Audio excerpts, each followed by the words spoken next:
If you're relocating to San Jose and you've been doing your homework, you've been watching those videos, you've been reading the articles, you're doing lots of research, talking to lots of people, I'm going to tell you something up front that you're not getting anywhere else. So most of what you're finding is accurate. The weather is real, the opportunity here is real, the money you can make here is very real. But there's a layer underneath all of that, a layer about how life actually works here from day to day that nobody talks about. And if you don't understand it before you arrive, you're gonna spend your first year figuring it out the hard way. I'm about to walk you through that today.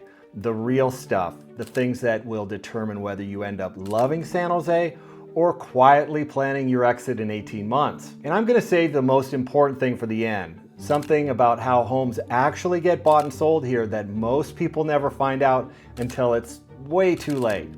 So stay with me. Now, a bit of background. My name is Kip. My wife Tam and I both grew up here in Silicon Valley. We're raising our family here now, and for over 20 years I've helped people relocate, buy homes, and build a life across San Jose and the surrounding neighborhoods. Now, I've watched who thrives here and who doesn't, and after all of those conversations, the pattern is always the same.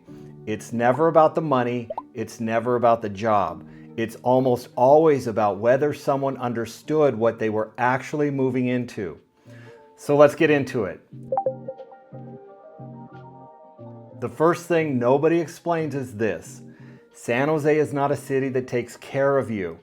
It's a city that rewards people who take care of themselves. Now, that might sound a bit harsh, but hear me out.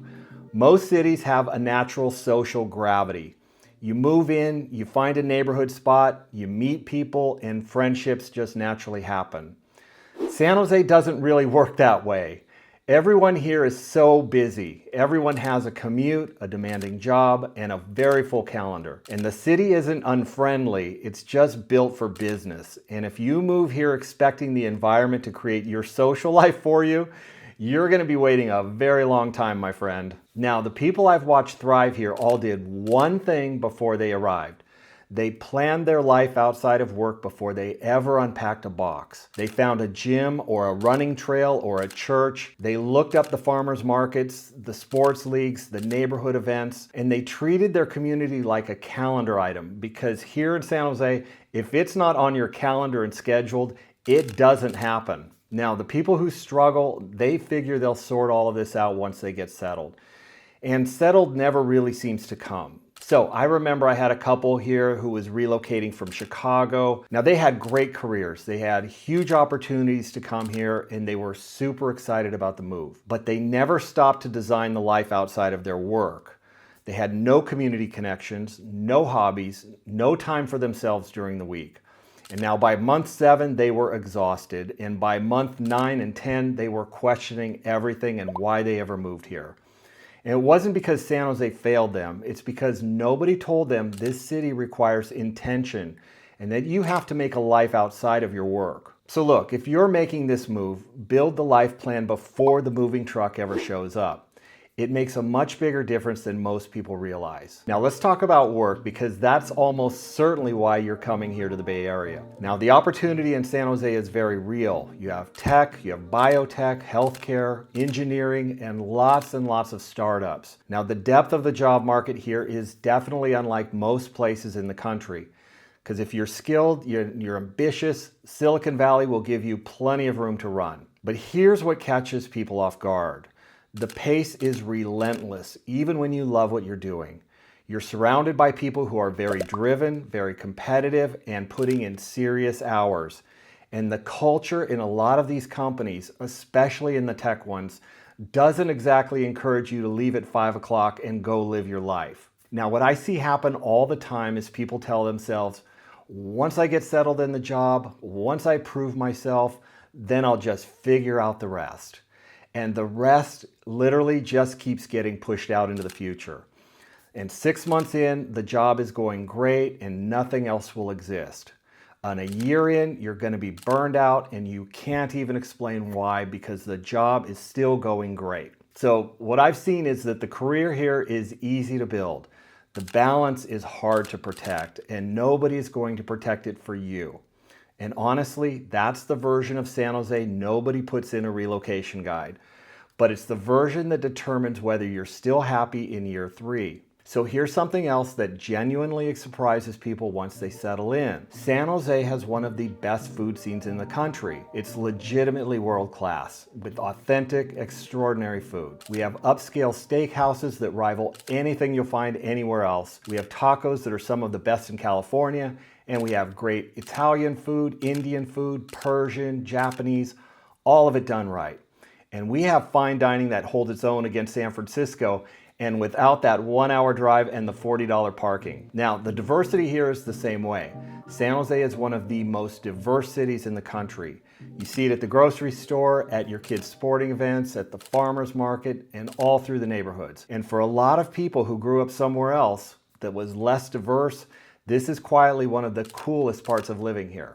Now, my name is Kip, and I've been a licensed broker for over 20 years here in Silicon Valley. Now, besides being a top producing agent, I've sat on the ethics committee here at the county for over a decade, and I've also managed and grown an office for the #1 brokerage in the country, overseeing billions of dollars in sales. Now, the reason I started this channel was I wanted to share what I've learned here for over the last 20 plus years. Now, I told you I'd get to the housing piece, and here we are. So, I really do mean it when I say most people moving here don't figure this part out until they've already lost a house or two that they really wanted. So let's talk about it for a couple minutes. Buying a home in San Jose is just not like buying a home anywhere else. Multiple offers are completely normal. Offers above the asking price, completely normal.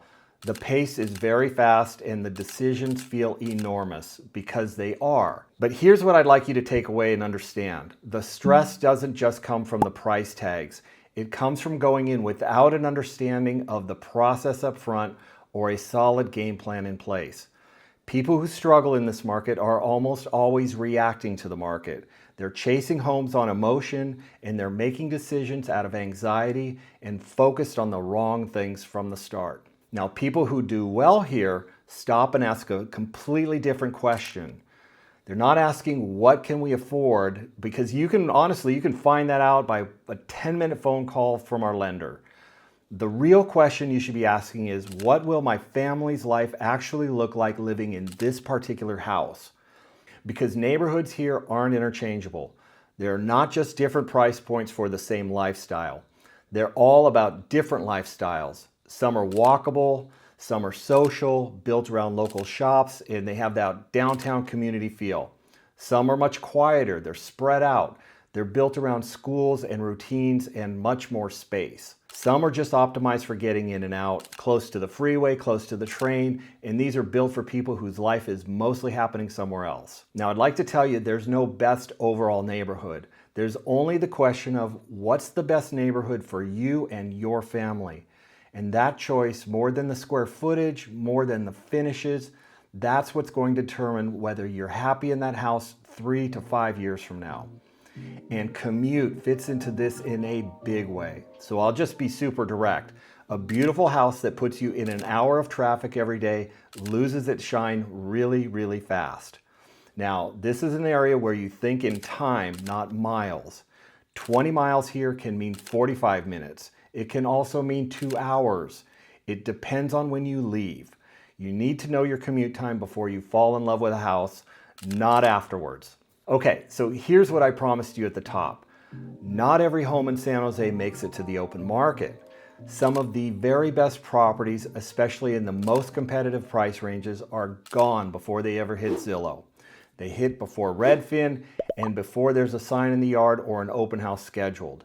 They move through agent networks, through relationships, and through conversations between brokers who talk to each other every day. So if you're coming from out of state, working off of Zillow, or with an agent who isn't plugged into those conversations, you're not seeing the full picture. You're shopping at the store, but the best stuff is already in the back. Now, I'll be real with you. It's not about exclusivity for its own sake. It's just how a market this competitive actually works at the top. Some sellers want a clean, quiet transaction. They don't want 40 people through the open house on a Sunday, and when an agent they trust brings a serious buyer with no circus attached, that deal gets done before the listing ever goes live. We sell several homes a year before they ever hit the market because the agents who are truly plugged in know when the opportunities are coming, and they get them in front of their clients before the rest of the pack finds out. I've got 3 listings right now that we are getting ready for the market, and I know my sellers would love to entertain a strong offer before they start painting and staging. That's just how it happens. Access matters here. Relationships matter. And there's a real difference between someone who's licensed in this market and someone who's actually plugged into it. Now, if you're planning a move to San Jose and you want to think through what this looks like for your situation, I'm happy to have that conversation. Seriously, no pitch, no pressure, just a real talk about the market, what neighborhoods might fit for your lifestyle, and how to get into this with a strategy instead of just hope. Reach out. Our contact info is in the description. Worst case, you leave the call clearer than you were before. Thanks for watching, and I'll see you in the next video.